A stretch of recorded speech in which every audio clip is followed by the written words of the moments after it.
Hi, everybody. This is Gad Saad. Some of you who've been following my work know that I've been warning people for several decades about the idea pathogens that are discussed in The Parasitic Mind, and I truly hope that if you've yet to order your copy, you do so soon.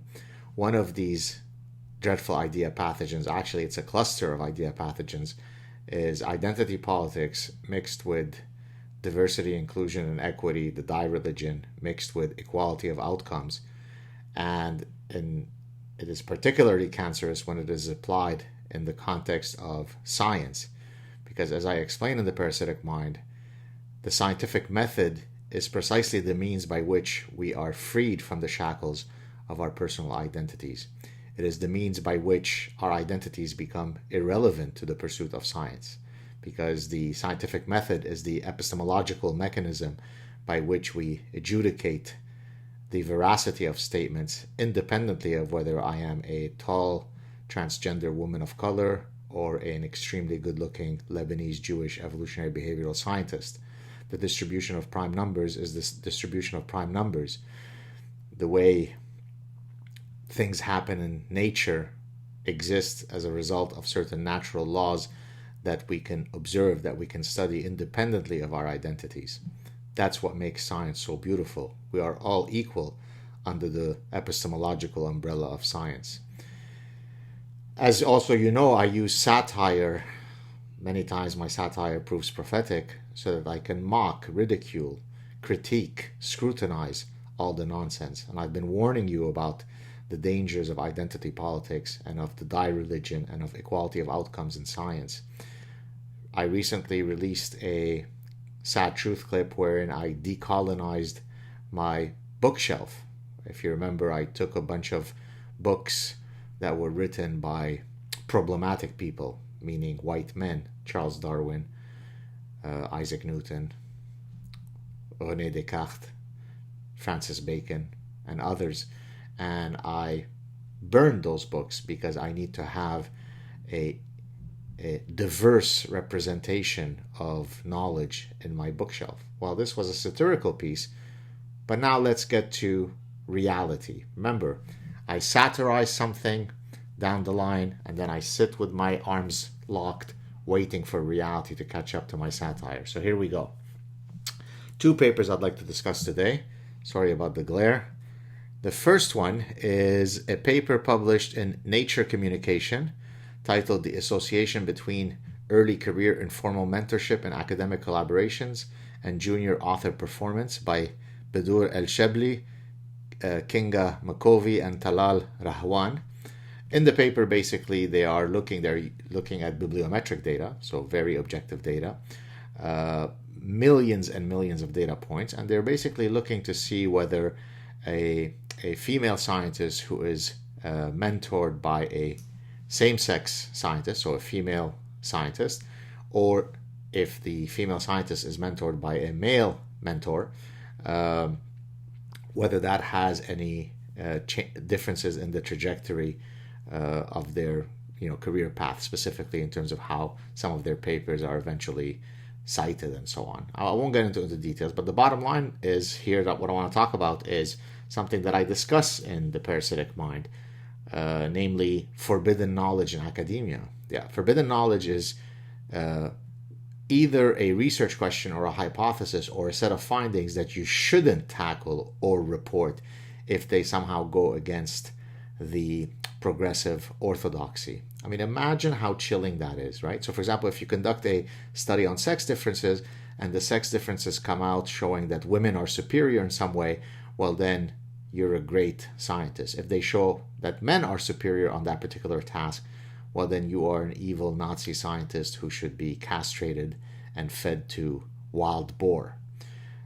We don't judge the veracity of scientific results based on whether they adhere to certain politically correct dogma. We don't judge the veracity of scientific findings based on whether it's going to hurt someone's feelings or not.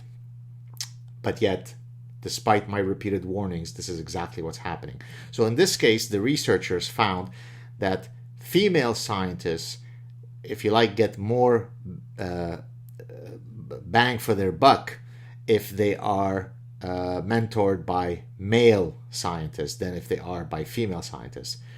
And again, you can read the paper. It's published in Nature Communications, as I said. I gave you the name of the authors, published recently. You can download it right now off the internet. And people are asking that the paper be retracted because it provides a finding that is, quote, problematic. So, for example, if you find that a paper that has a racial diversity of the lab group that publishes a paper, if greater diversity results in somehow an improvement in some research metric, then you publish that result because it is consistent with the Dye principles. If you don't find that, then don't you dare publish it, because that is simply contrary to the orthodoxy, the ruling orthodoxy. I mean, again, stop for a second and think how chilling that is. Now, moving from that, I won't publicly pronounce the thank you, the hat tip to the person who shared this next. The other paper the paper that I just mentioned, I already was well aware of it. Tons of people have been talking about it on social media.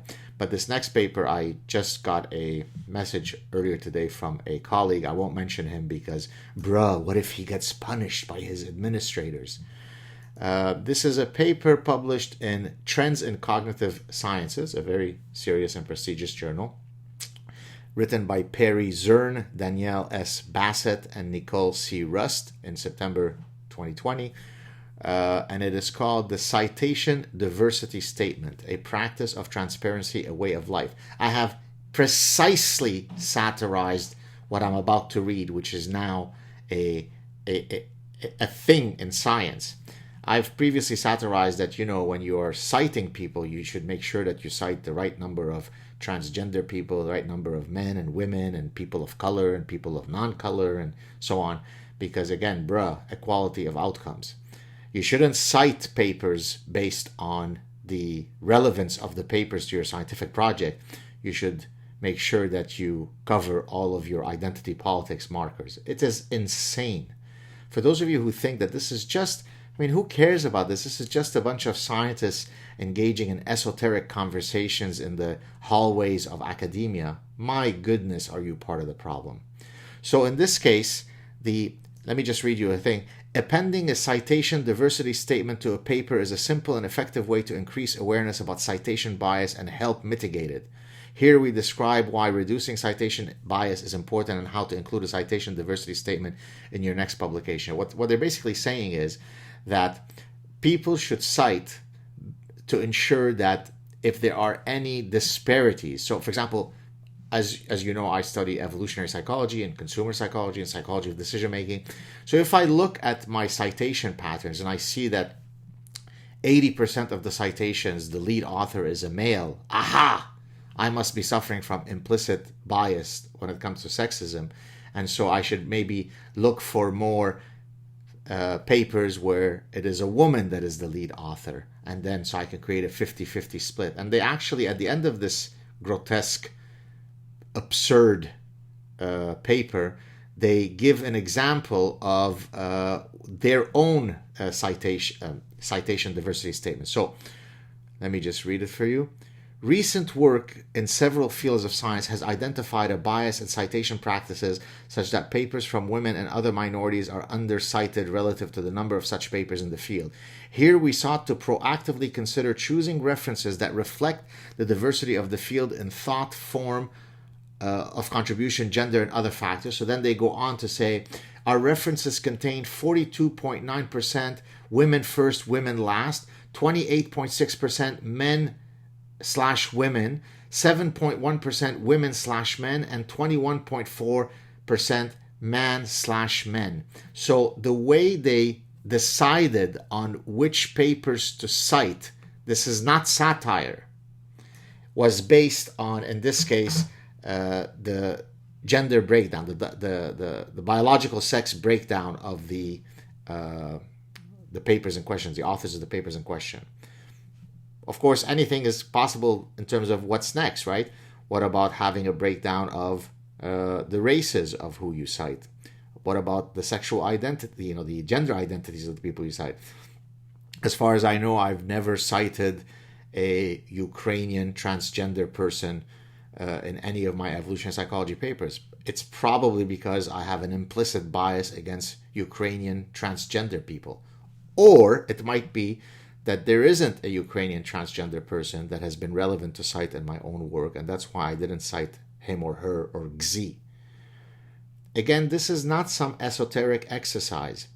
The foundational values by which we build societies then have an effect, downstream effect, on everything that we do. This book that you see right here, The Parasitic Mind, explains all the neuroparasites, the postmodernism, the cultural relativism, the identity politics, the hurt feelings more important than truth, the biophobia, the social constructivism, and all of the other neuroparasites that are leading us further and further away from the great foundational values that made the West the enlightened, scientifically enlightened societies that we've been able to live under. And if we continue to be passive, the problem is only going to worsen, because now it is becoming normalized, right? A person writes a paper in Nature Communications that shows that male mentors have a greater impact on female scientists. Burn those authors, right? It's insane. I mean, I'm almost left speechless.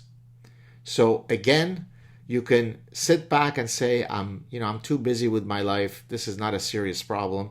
Or you can appreciate, you could step back and recognize that if journals like Trends in Cognitive Sciences is publishing papers as though it is something laudable, a citation diversity statement. Imagine now me publishing my next book. So in The Parasitic Mind, I don't know how many black people, I cited Thomas Sowell, so thank God I can't be a racist. But did I cite enough black people? Did I cite enough Muslims? Did I cite enough transgender men? What about transgender women of color? It's simply breathtaking.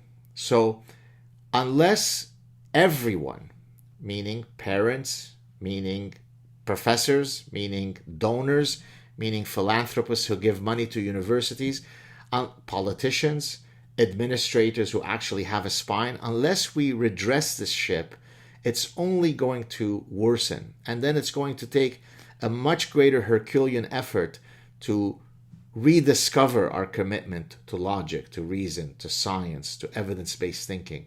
But believe me, it is truly worsening at an astonishing pace. I live in the world of academia.